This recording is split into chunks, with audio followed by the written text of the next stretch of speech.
idea that we lost on all 8-9 points, we find it incredible that that could be the holding of the court. In more than several of those cases, we had overwhelming evidence. As my senior counsel, Mr. Orengo says, the servers were not opened. The involvement of the Venezuelans for a full month before, half a month before the elections and up to the 16th of August was not explained. No, it wasn't even offered. We perhaps are a little distressed on the over-reliance of a registrar's report that has no input from us.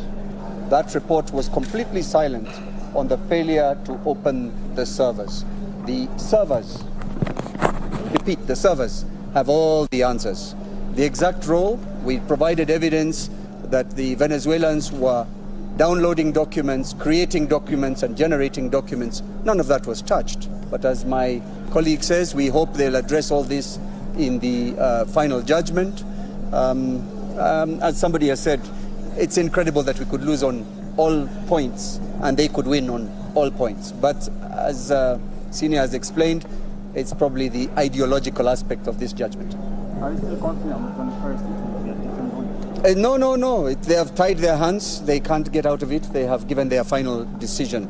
It's now a question of them finding the reasons for those findings and justifying them.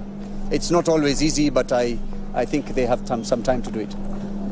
The other thing that I found a little bit disturbing is the presentation of the Form 34A by somebody I really respect as an advocate, Julie Soweto.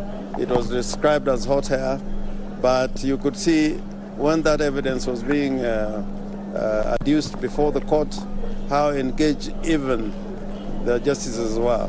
So I found it rather odd for them to describe it as hot hair. I think that's why I'm saying this is ideological, because they would have said on the evidence presented, we find there was more weight as to the evidence which was adduced by the other side. But to say that it was hot air and it was a document coming from the Electoral Commission, I found it very, very disturbing. If I may explain a little further on that point made by Julie Soweto in the petition, that gentleman, Camargo's name was not supposed to be on Form 34A. If at all he was involved in this election, he was involved on the technology side. So to find it anywhere near a Form 34A raised more questions than answers. There was silence. And of course, on the issue of the famous 34A that Julie was describing, it was found to have been signed by the agents of UDA and UDM on the 7th, which is before the elections. No mention was made of that. So many things, many questions, perhaps more questions than answers, but it is the decision of the court. They have to live with it just as we have. Is that all? Thank you. Professor Agenda may want to say something. Okay. Sawa.